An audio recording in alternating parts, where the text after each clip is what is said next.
Sorry. Hi, I'm Elizabeth. I'm Kerry.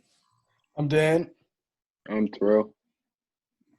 And we are presenting on organizational change and stress management.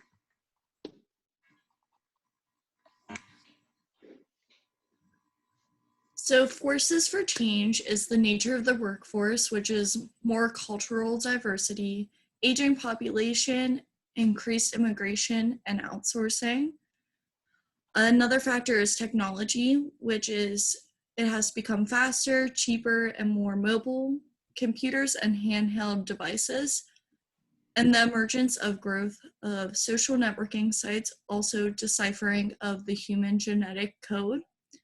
Economic shocks also have a factor, which is global recession, financial sector collapse, and the rise and fall of global housing market. Competition, which is the global competitors, mergers, and the consolidations and increased government regulation of commerce.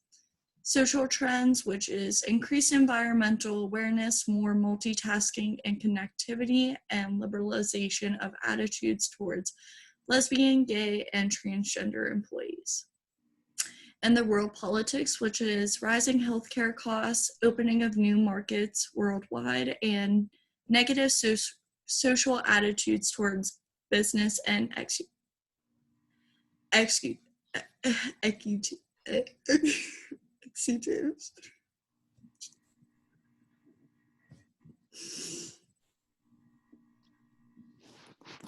For change, it is making things different. A planned change, which is change activities that are intentional and goal-oriented.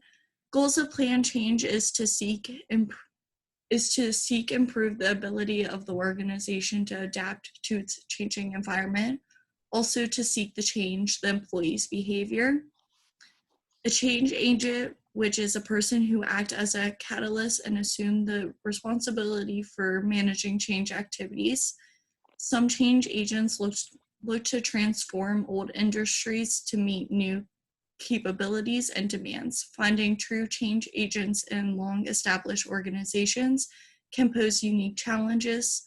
Also, many change agents fail because organizational members resist change. I know I work at Chick-fil-A, and we had a planned change where they moved things around closer to you, so then you weren't just moving around as much and you could focus more on the customers, and that was a whole franchise change. So then it was just a speedier execution of dealing out food.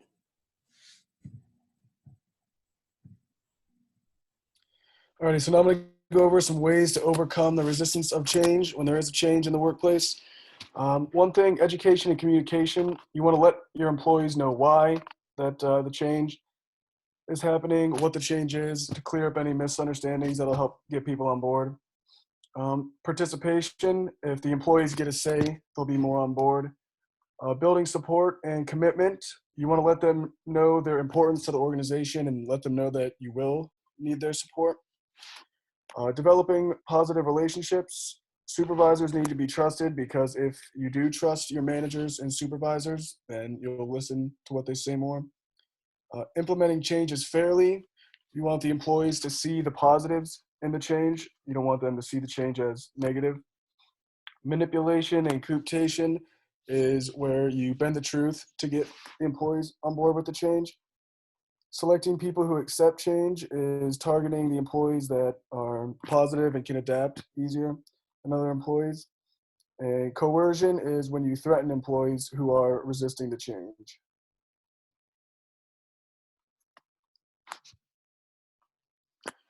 All right, something else you can do, you can create a culture for change and a learning organization, which means you create a culture of innovation, which starts with an organic structure, which is more employee interaction rather than all the ideas just coming from managers.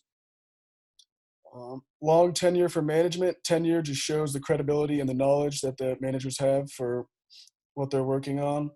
Abundant resources. The more resources you have, the more you'll be able to experiment, which just will result in more innovation. Inter-unit communication is the interaction more between departments. And to create a learning organization, you want to have a shared vision that everyone agrees upon. You want to discard your old ways of thinking that aren't as effective and be open to new ones that could cause more innovation. You want your employees to see the processes, tasks, functions in the organization as a system of interrelationships. And finally, you want to have open communication. That way no one fears criticism or punishment. So when it comes to dealing with stress, typically stress is associated with demands and resources.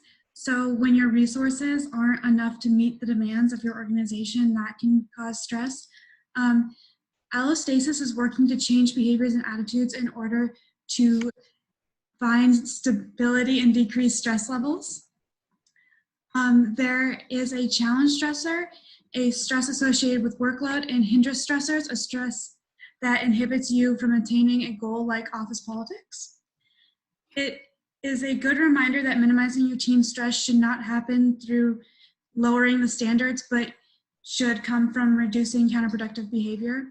Also, stress adds over time, so small events or stressors could be huge when considering a whole picture. So, the consequences of stress at work. Potential sources of stress are environmental factors such as economic uncertainty, political uncertainty, and technological change. Organizational factors and personal factors, so like task demands, role demands, interpersonal demands, personal factors including in family problems or economic problems. You also have individual differences and cultural differences. These can all cause somebody to experience stress. And then the consequences of experiencing that stress are psychological symptoms, such as immediate effects, illnesses, chronic health conditions. Some people can hyperventilate. Psychological symptoms are anxiety, lower emotional well-being, and lower job satisfaction. And behavioral symptoms are lower job performance, higher absenteeism, and higher turnover. Stress management. So time management and to be organized, maintaining a to-do list, scheduling activities based on its priority, doing hard tasks first. Physical exercise can also help. So aerobics, swimming, running can get rid of stress. Relaxation techniques, meditation, deep breathing, and mindfulness decrease stress levels. Deep relaxation twice a day for 20 minutes has such positive benefits on one's body and mind. And then taking breaks during work, such as lunch breaks, going for a walk, etc., reduces stress. You can also talk to someone as well, such as like a colleague, a friend, family member, as an outlet. Another form of stress management and an organizational approach, which would be selection, placement, and training, which is to know your employees and whether they work well in certain situations, know if they respond well in high stress situations. I know recently I was in a company that like really focused on how you were as a person and where you worked well, and they try to place you there.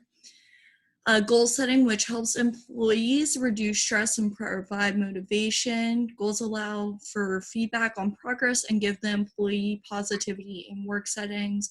I know goal settings for our fraternity sometimes help. So then we have a main idea of like what our actual goal is, and this is how we need to get there. Employee involvement, which is giving a voice to employees, allows them to feel connected with their company while limiting their stress.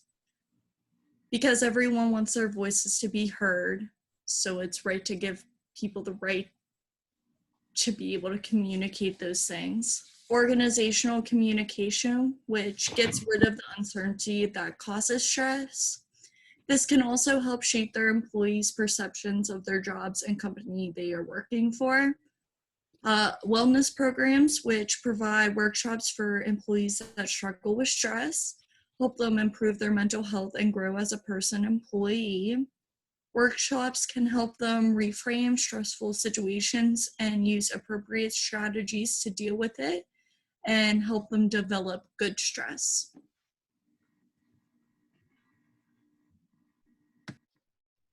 All right, so here we have our case study. This case study was titled Sprucing Up Walmart.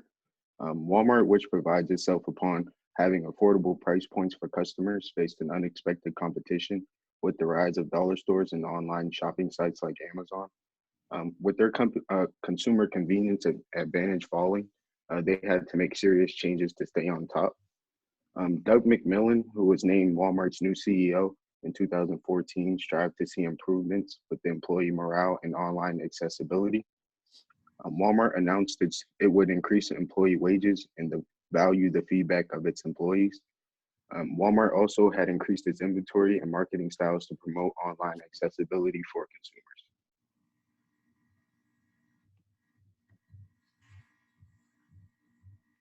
And to connect the chapter and the case study, by redesigning the way Walmart operates from the inside out early in his career, new CEO Doug was ahead of the curve with trying to involve his employees' thoughts in these changes. This approach to organizational management creates a positive atmosphere for employee involvement. And solid communication with your upper management as an employee can be a huge stress reliever when it comes to providing optimum retail customer service.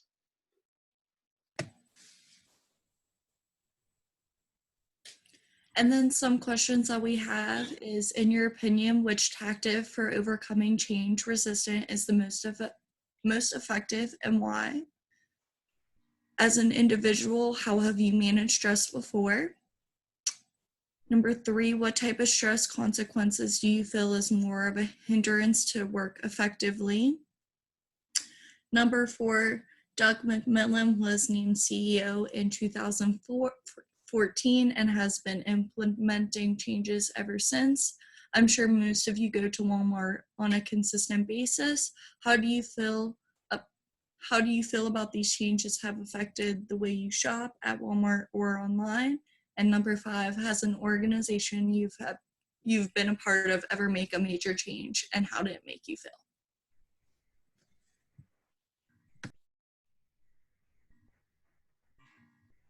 Okay, thank you guys. Very cool.